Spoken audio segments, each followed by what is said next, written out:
Now let's see how does it work in Python. In Python, if you want to write a control structure, you need to use the if statement. So the syntax of the if statement is like this. You write if and you provide the conditions to test, and then you make a code block.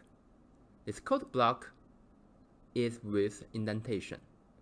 So any code with the indentation below this condition is in the if statement. So now you see, if the temperature is larger than 86, you show the message, it is hot. And you show another message, be sure to drink liquids. So these two lines, two actions, belongs to the if statement. So you test the conditions first, and then decide whether or not you want to show these two messages. And at the end, you got a third print goodbye. And the contrast to the other two prints, the third print does not belong to the if statement because it is without the indentation.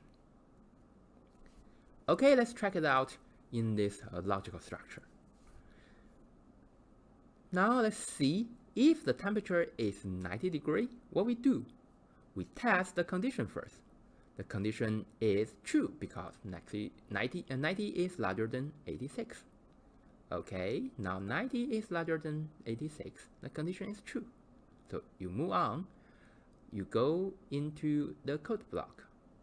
You do the actions. Print, it is hot. Print, be sure to drink liquids. Ooh, great. Now you see, you do the actions because the condition is true. What if the condition is false? Now let's imagine that the outside temperature is 50 degrees. 50 is smaller than 86, so the condition is false. If the condition is false, you do nothing in the code block. So that's help you to make the decision what you want to do. You write the control structure with the if statements to help you to complete the task that you want to make a different branches for your decision. If it's true, you do the actions. If the condition is false, you don't do the actions.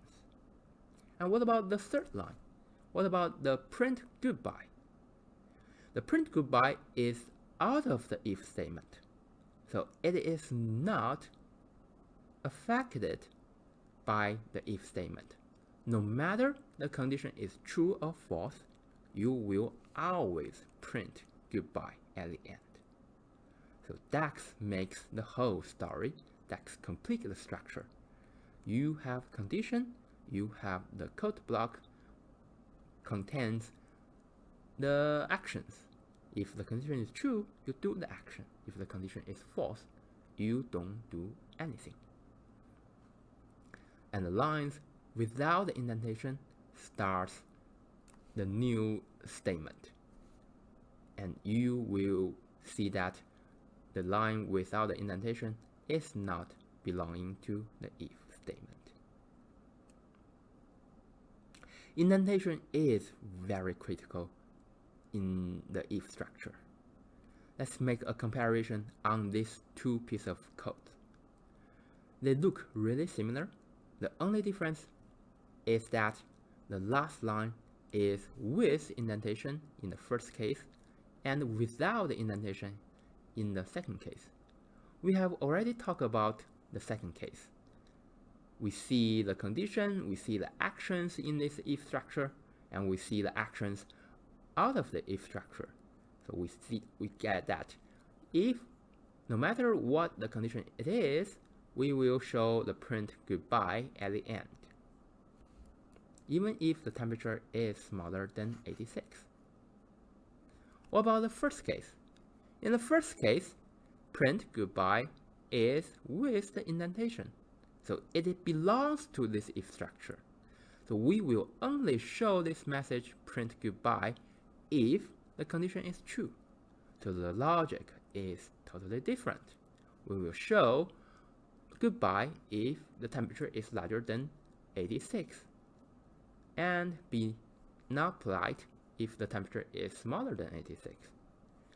But in the second case, no matter what the condition it is, we will show the goodbye because goodbye is out of the condition control, because this line is without the indentation.